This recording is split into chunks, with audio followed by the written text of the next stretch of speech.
Cuando tenía 12 años de edad, en mi escuela primaria, el Árbol de la Noche Triste, en la colonia Popotla, llegaban muchos de mis amigos cada mañana y decían, ¿viste los ovnis ayer? Y yo decía, no, ¿cuáles ovnis? Hubo ovnis, naves de otros planetas. Y yo pues, desde luego que no lo creía. Sin embargo, me empecé a dar cuenta que mis amigos vivían en lugares de la ciudad muy distintos, y que habían visto lo mismo y que narraban lo mismo. Sin ser periodista, me di cuenta que tenía que haber algún tipo de verdad detrás de estos relatos, dado que se estaban dando en lugares tan separados que no podrían ser inventos. Ahí, digamos que me nace la curiosidad por saber si esto podría ser real. Me entusiasmo alrededor del tema. Mantuve ese interés durante los 70s sin encontrar un solo caso que me permitiera verdaderamente creer más firmemente en el fenómeno, porque además de ello se me habría desarrollado ya una mente periodística escéptica por naturaleza, cuestionadora, y por tanto me iba alejando en lugar de acercarme al fenómeno.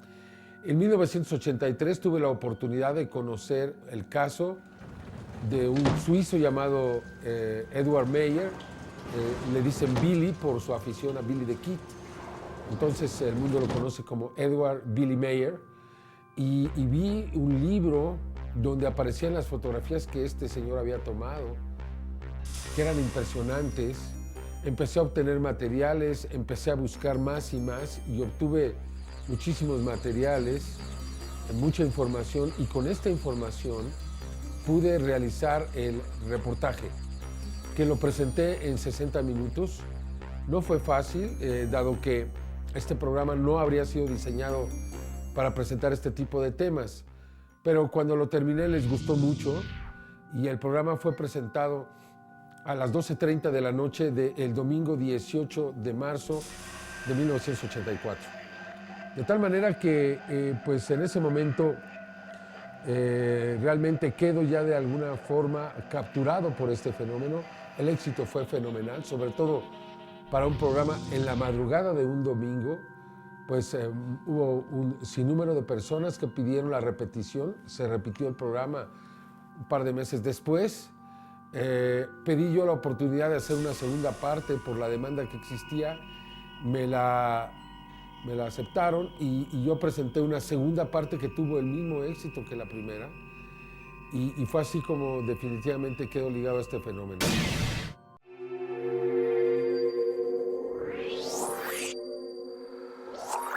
En 1989, cuando tuve un segmento en ECO, en los noticiarios ECO, eventualmente presentaba yo casos y videos y cosas, y me empecé a involucrar todavía más. El caso de Voronezh lo presenté ahí, un caso que ocurrió en Rusia en marzo de 1989, donde pues frente a más de 200 personas bajó una nave en una parada de autobuses. De la nave bajaron 3 seres, le dieron la vuelta a un parque y luego se subieron y se fueron. La noticia fue presentada por TASS cuando todavía era de la ex Unión Soviética. Ya estaba el proceso, el cambio, pero aún se regían las reglas anteriores. En el 91 se me invita al programa de Nino Canún, ¿Usted qué opina? Y pues en ese programa yo no quería ir en primer lugar, ¿no? Pero la insistencia fue mucha, y finalmente dije, bueno, lo voy a hacer como un reto, una sola ocasión y ya. Hice ese programa y tuvo tanto éxito que duró 9 horas y media, de las 11 de la noche a las 8:30 de la mañana. Nino estaba muy entusiasmado, nos invitó a comer y nos pidió que hiciéramos un segundo programa. Yo ya no quería hacerlo. Me dijo, bueno, vamos a hacer este segundo y ahí le paramos si tú deseas, ¿no? Entonces se hizo el segundo programa, que tuvo todavía más éxito que el primero. Duró aproximadamente 10 horas y media. El primero se realizó el 7 de junio del 91, el segundo el 19 de julio. Y esto es importante porque tuvimos en ese año 91 un eclipse total de sol el 11 de julio del 91. Y en ese eclipse, como sabemos, hubo personas que grabaron sin darse cuenta ovnis en literalmente todo el país. Yo presenté algunos de estos videos en el segundo programa de Nino y bueno, fue explosivo y ahí nació algo muy importante. El hecho de que el video se había convertido en un instrumento muy fuerte para poder detectar esta presencia en los cielos. Que el video estaba en las manos de millones de personas y que estas personas podrían tener la libertad y la facilidad de grabar esto para ir generando las evidencias. Yo me di cuenta en ese momento, quizá antes que otros periodistas en el mundo, la importancia que había tenido este suceso histórico, el video y el ovni. Y me dije que con el tiempo este instrumento iba a hacer realidad el fenómeno, le iba a dar credibilidad. Por lo cual, empecé a recibir videos, fomenté más que la gente estuviera grabando, se dio un círculo virtuoso y durante muchos años seguí incrementando el número de videos hasta que pude obtener la videoteca más grande del mundo. Con ello empecé a presentarlo en la televisión y curiosamente fui invitado literalmente a congresos en todo el mundo.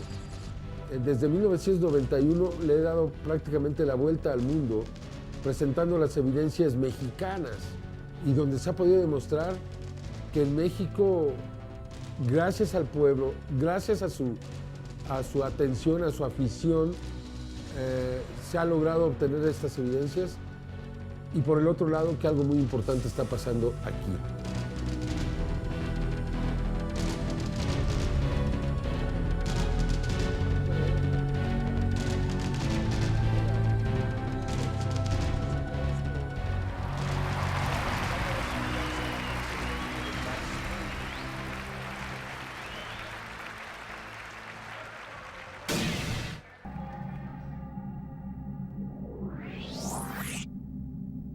Las figuras, los mensajes que han aparecido en Inglaterra.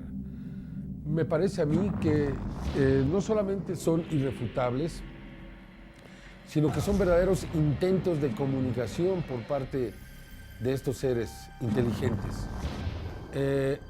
Por ejemplo, el 17 de agosto del 2001 apareció una respuesta. La respuesta al mensaje enviado por Frank Drake y Carl Sagan desde Arecibo hacia la constelación de Hércules, al cúmulo de estrellas M13 a 22.800 años luz de distancia. Un mensaje que fue enviado el 16 de noviembre de 1974. La respuesta llegó en agosto del 2001. Por ejemplo, aquí nos dicen que su sistema numérico se basa en 10 dígitos. Nos dicen que los átomos básicos de la vida son hidrógeno, nitrógeno, oxígeno, fósforo, carbono, pero que también tienen silicio en su cuerpo. Nos dicen que la química de su ADN es la misma que la nuestra, que la estructura del ADN es igual por lado materno, pero por lado materno se han hecho híbridos. También nos dicen que su genoma es 1.048.000 secuencias de nucleótidos, más extenso, más grande que el nuestro, lo cual quiere decir que llevan más tiempo evolucionando. Su tamaño es de poco más de 1 metro, su forma es la característica que conocemos, su número es de 21.000 millones de seres, viven en 2 planetas y 4 lunas o satélites, y el artefacto con el que mandaron este mensaje. Sin embargo, resulta difícil de creer que Frank Drake, quien inicialmente mandó este mensaje, no se hubiese interesado en esta respuesta, simplemente porque supuestamente hay algunos que puedan realizar estas figuras en los campos de trigo. Pero analicemos detenidamente esta respuesta. Llegó en código binario, en el mismo sistema que se envió. El código binario es el que se utiliza en las computadoras, los famosos ceros y los unos. De tal manera que quien haya realizado esta respuesta tendría que tener un conocimiento profundo del código binario.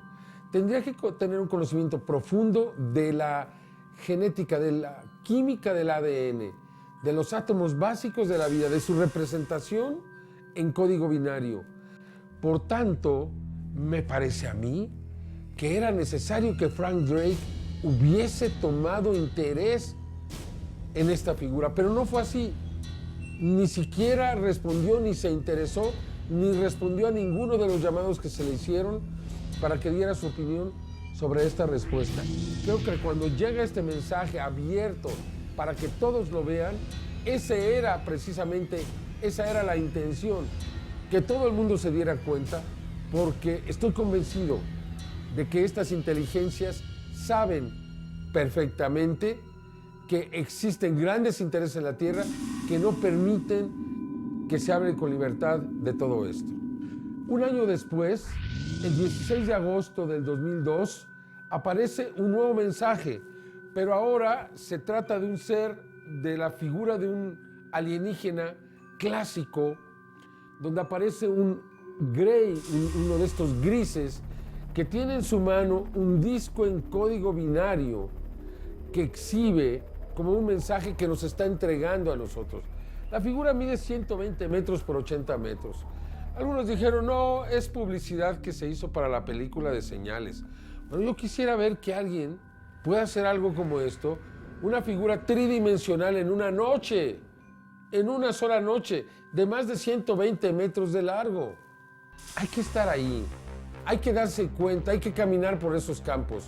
Debo decir que yo me pasé muchos días en ese lugar y vi literalmente a muy pocos especialistas del fenómeno de los campos de trigo llegar a investigar, y vi también que ningún científico se acercó a este lugar. Por tal motivo, considero que no se le dio ni la importancia ni se investigó estos dos casos de mensajes directos que llegaron desde el espacio, seguramente desde otras inteligencias. En ese segundo mensaje nos dicen algo, me parece a mí, muy profundo y muy importante. Dice que tengamos cuidado con los portadores de los falsos presentes y sus promesas rotas. Luego nos dicen, mucho dolor, pero aún hay tiempo. Luego nos dicen, crean que aún el bien está ahí afuera, que me parece la frase más importante de este mensaje. Es un mensaje de esperanza, de amor, de solidaridad, de respaldo, de amistad. Y finalmente nos dicen, nosotros nos oponemos a los engaños, y hay una frase que no parece ser parte del mensaje directo, pero dice, el conducto se está cerrando. Todo esto en código binario, de tal manera que yo creo que deberíamos de estar atendiendo estos mensajes y responderlos. Me parece que la intención del fenómeno de Inglaterra es simplemente de establecer una comunicación con estos seres, y hasta el momento simplemente nos hemos rehusado a hacerlo.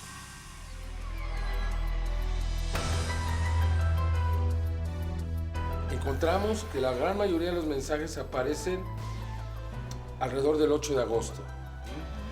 Y el 8 de agosto es exactamente la mitad de equinoccio y solsticio. Y ese día se celebraba en Silbury Hill, en Inglaterra, en Avebury, un día sagrado que le llamaban Lamas. Entonces me resulta muy curioso que alrededor de Lamas, alrededor de esa fecha sagrada, aparezcan lo que llamamos las figuras que tienen literalmente un mensaje, ¿no? Como estas que han aparecido llevando el código binario, ¿no? Y luego las figuras mayas, ¿no? Y yo creo que van a seguir las figuras mayas.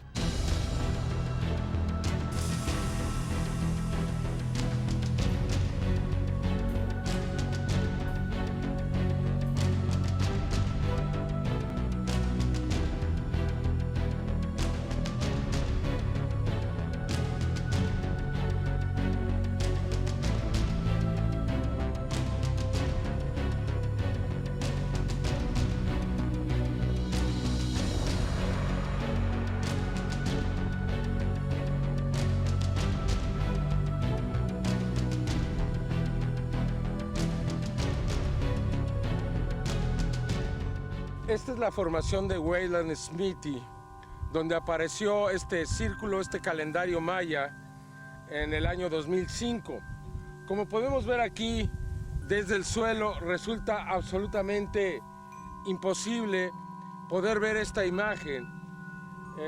Es tan complicada, es tan grande, que solamente estando aquí es posible darnos cuenta de que resulta virtualmente imposible para seres humanos poder realizar una empresa como esta. La figura es extraordinariamente extensa y muy compleja. Además, se puede observar cómo pues se encuentra perfectamente alineado todo el trigo, cómo los cortes son tan precisos y exactos, y solamente desde el aire es posible observar con precisión esta figura. Cualquier persona que asegure que esto se puede realizar manualmente tendría que venir a un sitio como este para darse cuenta de que no es posible realizarlo. Es verdaderamente complejo, espectacular, extraordinario, diría yo.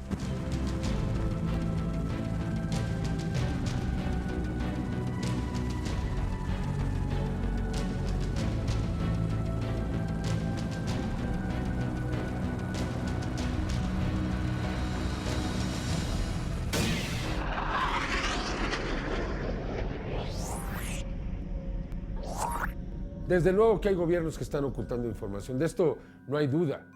El gobierno de los Estados Unidos no solamente ha ocultado información, sino se ha beneficiado de ello.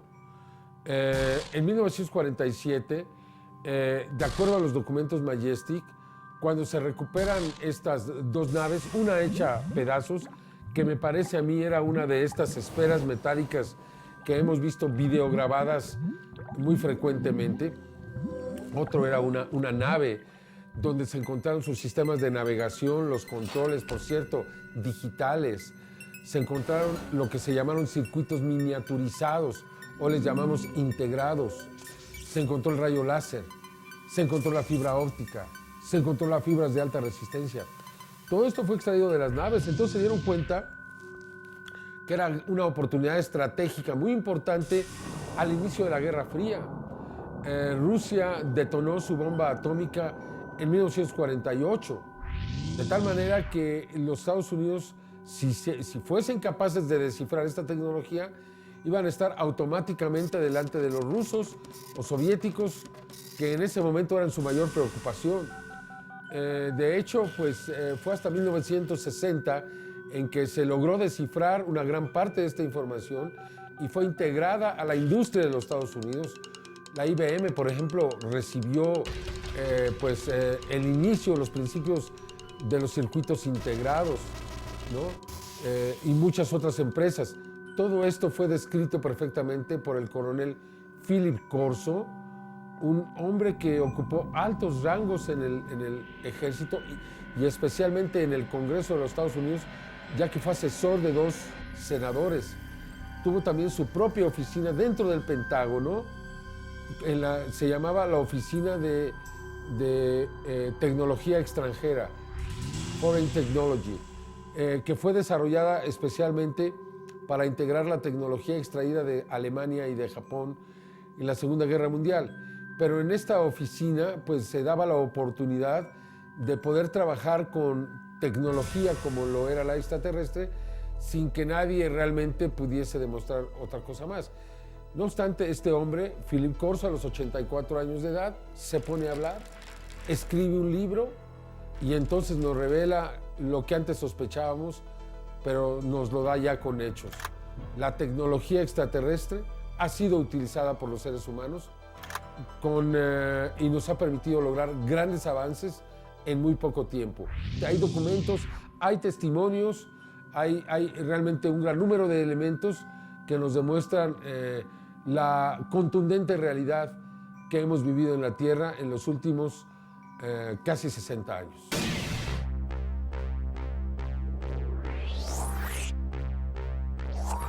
Que este fenómeno, en primer lugar, no responde al método científico, de la comprobación, de la experimentación. Este fenómeno se basa fundamentalmente en la producción de evidencias.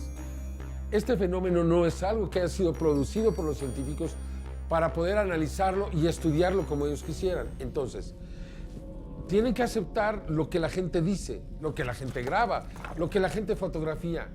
No parecen estar dispuestos.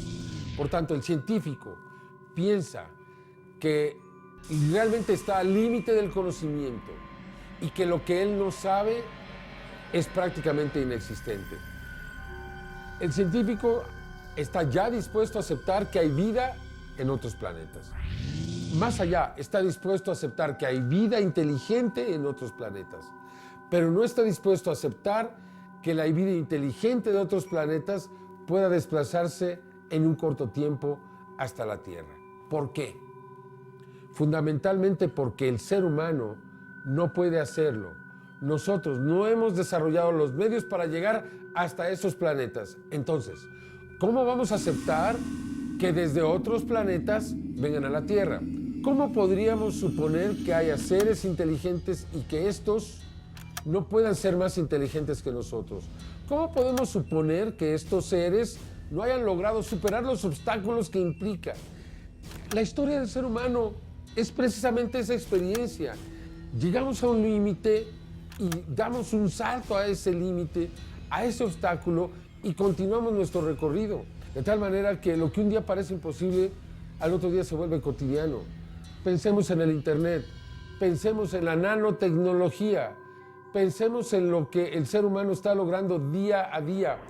Hoy existen pequeños submarinos que son 20 veces más pequeños que un virus, que pueden ser insertados al cuerpo humano, y estos pueden llevar el remedio a diversas enfermedades. Por tanto, nuestra capacidad de asombro debe recuperarse y debemos de considerar con humildad que nos falta mucho que aprender.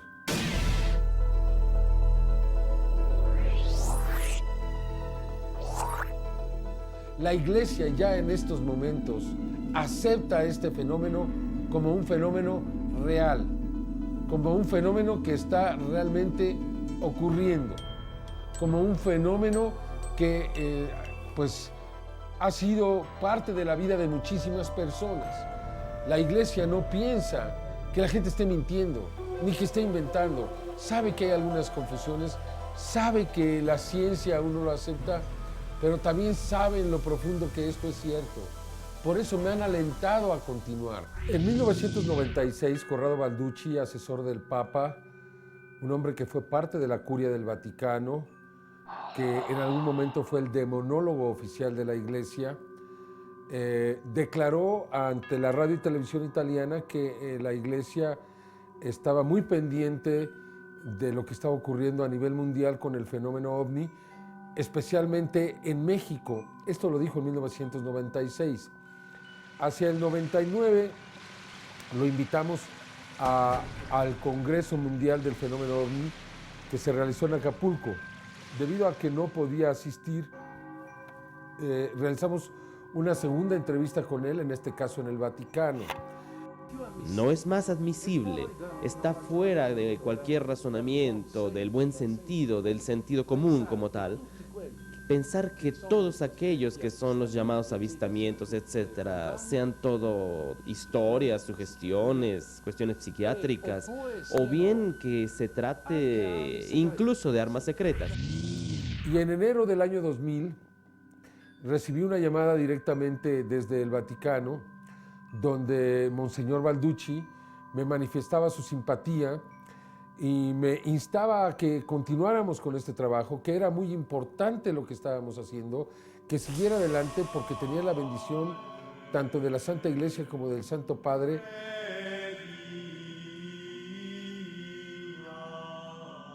La Iglesia no puede pensar que todos están mintiendo, la Iglesia no puede pensar que todo sean equivocaciones, que todo sea falso.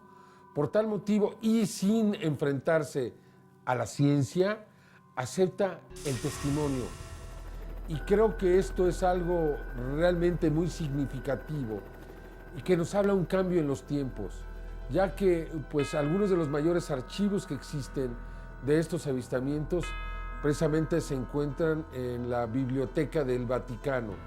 Por tal motivo, pues sorprende que pues ahora estén con una actitud tan abierta ante algo que fue durante tantos años pues muy peligroso y delicado.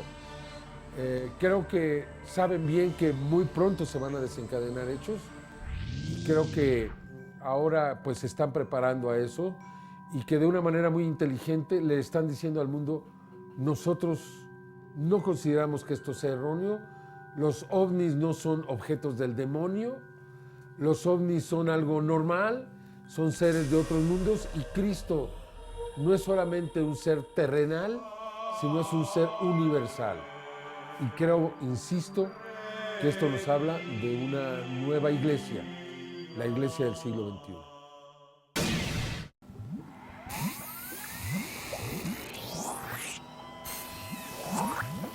Yo creo que vienen demostraciones mucho más grandes en los próximos años, especialmente en los próximos 7 años, hasta el 2012, ya que, como sabemos, en el 2012 se cumple un plazo que ha sido establecido no solamente por los mayas en sus calendarios, sino por otras civilizaciones, otros grupos como los chinos, los hindúes, malaquías, entre otros, mencionan al 2012 como un año clave, como un año de grandes cambios.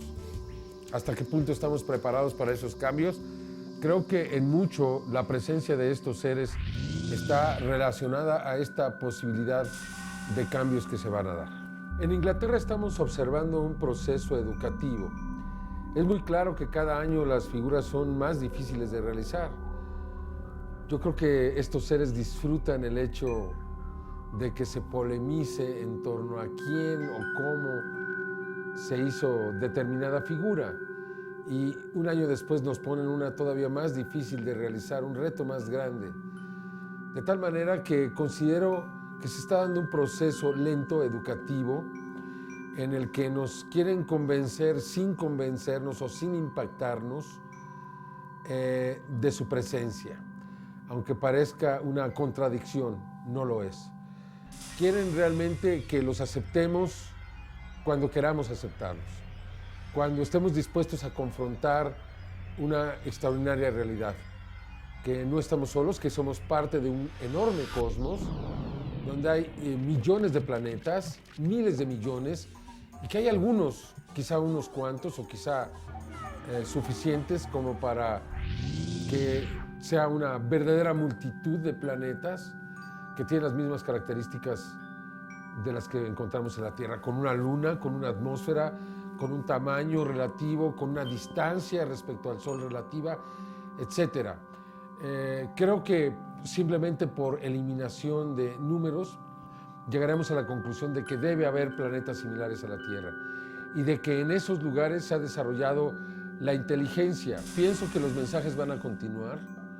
Pienso que en los próximos 7 años vamos a ver con toda claridad cómo estos mensajes van a ser cada vez más contundentes y quizás sea el principio del acercamiento. Si continúan advirtiéndonos que algo va a suceder en el 2012 y pasa, y existen algunos otros como este servidor que están difundiendo esto que está ocurriendo, en el momento en que ocurra, el mundo entero va a voltear y va a tratar de entender y va a ver lo que le habían venido diciendo. Y quizá en ese momento se genere, sin ser redundante, un momento propicio para que se pueda establecer algún tipo de comunicación.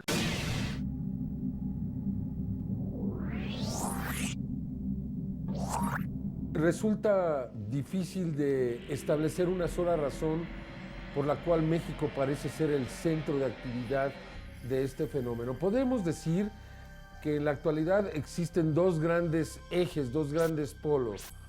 Uno de ellos se encuentra en Inglaterra, donde aparecen todas estas figuras en el suelo. El otro es México, donde aparecen todas estas señales en el cielo. Tanto México como Inglaterra son lugares donde se desarrollaron culturas muy antiguas, incluso culturas astronómicas.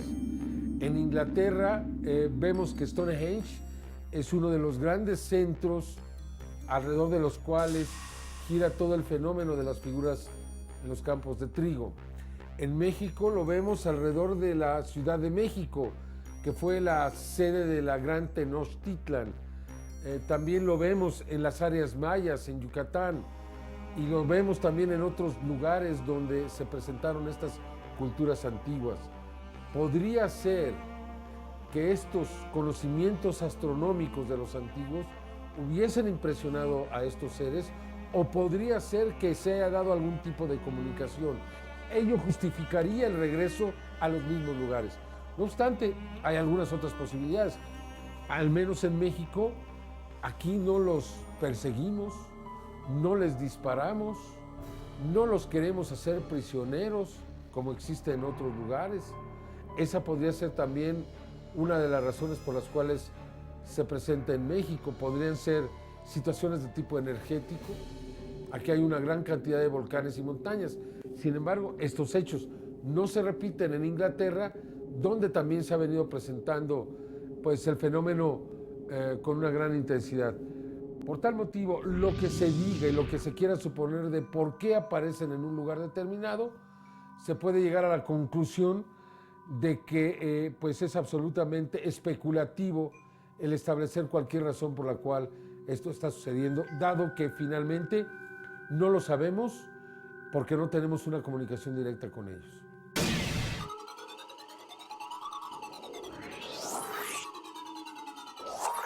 De manera personal, haber visto 2 seres luminosos en la Rumorosa, pero sin embargo es algo que mantengo privado porque no puedo demostrarlo. Y entonces se convierte en mi palabra en contra de la de los demás. Y no es lo que pretendo, aunque hubo otros 5 testigos. A mí me ha tocado ver lo que parece ser naves que no tienen características terrestres. Esto me ha sucedido ya en un par de ocasiones. Sin embargo, solamente en una he podido ser lo que me parecen seres vivos que emanan algún tipo de energía desde su interior. En este sentido serían las experiencias que yo he tenido. El 1 de junio del 92, subiendo por la avenida Virreyes, tuve la oportunidad de ver un objeto rectangular, alargado, muy grande, volando de manera perpendicular al suelo y volando a muy baja altura, con una luz roja en cada uno de los extremos que se prendían alternativamente. Y por cierto, muy suave, era como si fuera y viniera. Y en la otra ocasión, cerca de Guadalajara, en Ocotlán, cruzando la autopista del Sol, un objeto discoidal pasó sobre la carretera a una relativa baja altura, y esto me permitió pues constatarlo con toda claridad. Son 2 de las ocasiones en que he podido yo registrarlo personalmente, pero desafortunadamente en ninguna lo he podido grabar, que para mí es un principio básico para pues realmente poder sustentar cualquier experiencia que se tenga, ¿no?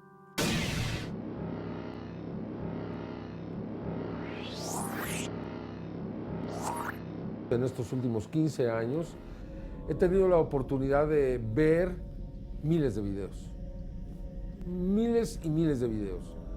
Y he tenido que ver la oportunidad, algunos de ellos, en miles de ocasiones. Esto me ha dado ya una gran experiencia visual para que en primera instancia yo sepa de entrada si hay algo o si no hay nada. Existe ya algún tipo de patrones entre estos objetos. Cuando tú ves que se dan esos patrones y se repiten entre los videos que no tienen una clara explicación, te das cuenta que es una ya de sus características. Por ejemplo, vemos una flotilla. Me he dado cuenta que las flotillas se mantienen en la mayoría de los casos estáticas, haciendo figuras en el cielo. Y cuando ves que te entregan otra con las mismas características de otro lugar, de otra fecha, te das cuenta que ese es un patrón. Luego llega otra donde todo está volando suelto, etcétera, etcétera. Dice, esto no entra dentro del patrón que yo ya conozco. De tal manera que pues he podido desarrollar ya una gran experiencia para saber de manera instantánea si algo tiene fundamentos o si no lo tiene. Una vez que se ha establecido si esto tiene esos fundamentos, entonces lo sometemos a diversos análisis de fotográficos, de solarizaciones, de búsqueda de energías, y sobre todo conocer las condiciones en que se grabó, ver o descartar cualquier otra posibilidad que sea una estrella, ¿no? A mí cuando me dicen es que el ovni se aparece todos los días a la misma hora en el mismo lugar, me hace sospechar, porque eso es lo que hacen las estrellas o los planetas. De tal manera que pues hay algunas características que también nos hacen darnos cuenta de manera inmediata si no puede tratarse de algo más. Los testimonios, desde luego, son muy importantes, ver cuántas personas estuvieron involucradas. Y una vez que se cumplen todos estos patrones, nosotros sabemos ya si hay algo o si se trata de algún tipo de equivocación.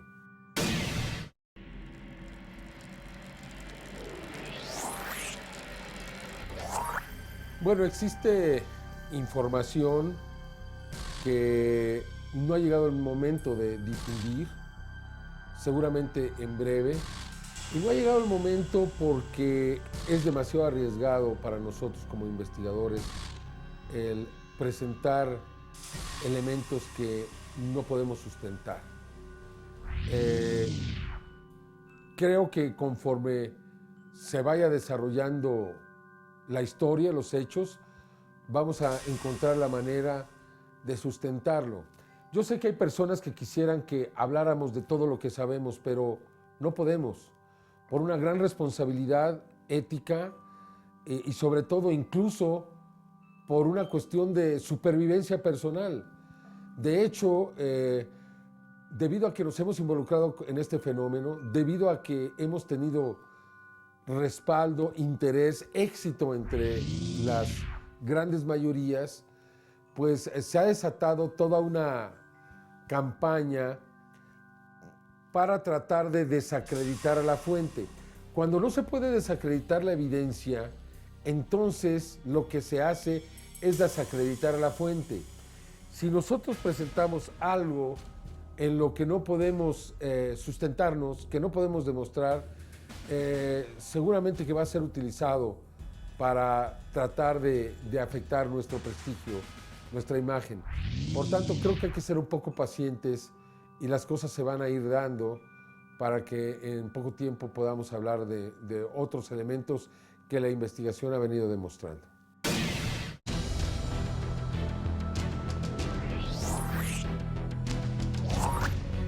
What explanation can you possibly give for what's happening in Mexico?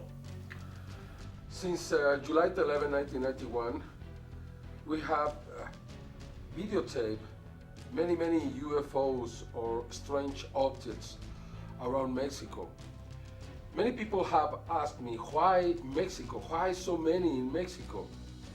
We really don't know. Isn't it beautiful? This is Julián Coup. What do you say to those skeptics who just won't be proven, won't believe until there's an alien in their backyard? It's necessary to be skeptical. I mean, we cannot say that being skeptical is wrong. It's the only way to keep honesty into the investigation. It's the only way to really force investigators of this phenomenon to do their job. Then, this proved that was not Venus. And again, all the time I ask myself, why I am being shown this?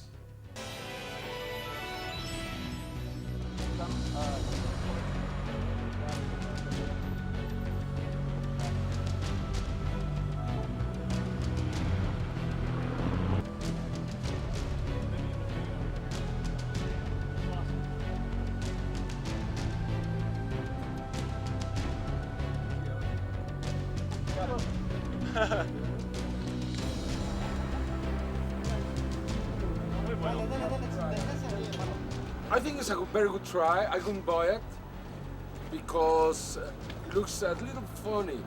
But I am very sure, after what I saw, that with time, these guys would make it real. There is no question in my mind. We love you. They were so pressuring here. I mean, it's not fair. Should have zoomed in just a little more. Yeah? Somebody getting the witness's reaction, because that was kind of the See, big thing. See, no, when it's they're good. watching. I like it.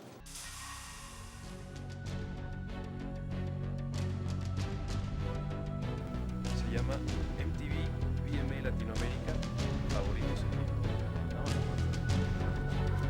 Planeta Azul. Este es el especial 13 ovnis, vaya. Un especial que sin duda alguna es histórico, MTV ajustándose al cambio de los tiempos porque tú lo sugeriste. El desarrollo de la nueva tecnología digital ha permitido ahora lograr imágenes que antes hubiesen sido imposibles. Gracias a ella se ha logrado detectar la presencia de extraños seres en estas fotografías. Obsérvalas, parecen ser extraterrestres. ¿Tú qué piensas? Y hablando de extraterrestres, ahora vamos con Ilana y Nicolás, quienes nos presentan Los Gustos de la Lengua, un especial alrededor de los nominados a los Video Music Awards Latinoamérica.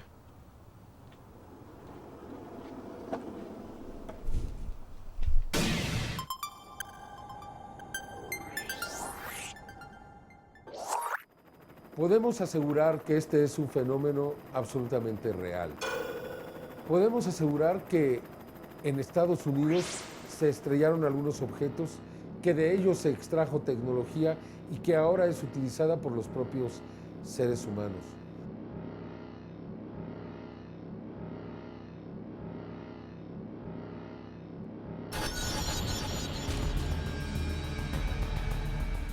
Podemos asegurar que ha habido una especie de conspiración silenciosa por parte de los grandes intereses de tipo militar de algunos otros países en el mundo, que ha sido pues utilizada fundamentalmente para desacreditar, desprestigiar y desinteresar a las mayorías con respecto al fenómeno.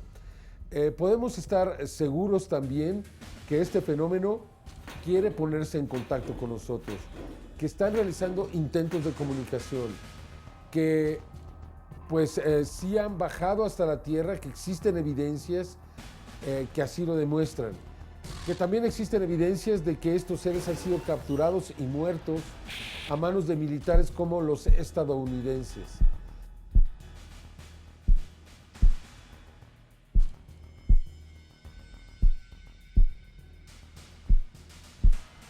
Podemos asegurar que han hecho demasiados esfuerzos para que este fenómeno sea reconocido y que desafortunadamente estos esfuerzos pues han caído en el vacío, en oídos sordos. Desafortunadamente, hasta el momento no hemos querido escuchar nada de lo que han tratado de decirnos. Podemos estar seguros de que este fenómeno se va a seguir manifestando y que va a crecer, y que si realmente quiso comunicarnos algo con respecto a grandes cambios en los próximos años, con respecto a estos cambios que se aproximen, vamos a ver cada vez una mayor actividad del fenómeno. Por tanto, yo espero que en los próximos meses, los próximos años, se van a presentar evidencias irrefutables que van a demostrar que este es un fenómeno absolutamente auténtico. También quedará claro que los científicos no quisieron ver y que perdimos mucho tiempo en esta discusión estéril en lugar de tratar de iniciar una comunicación. ¿Por qué, si no queremos realmente en este proceso de experimentación, de método, de reproducción, iniciamos enviando más mensajes al cosmos para ver si estos producen respuesta? Creo que sería una manera muy sana para que todos estuviéramos mucho más ciertos de la realidad de este fenómeno, pero es algo que no quieren hacer y que demuestra que el científico de hoy se parece mucho al del siglo XVII, se parece a aquellos que no querían ver a través de los telescopios de Galileo Galilei porque no querían ver lo que ellos decían no existía. Y eso es precisamente lo que está ocurriendo el día de hoy. Hoy los científicos no quieren ver lo que ellos dicen que no existe, no quieren investigar lo que no es cierto, y eso es lo que dicen ellos de este fenómeno. Creo que la historia, una vez más, a todos nos pondrá en nuestro lugar y seguramente el tiempo le dará la razón a aquel que la tenga.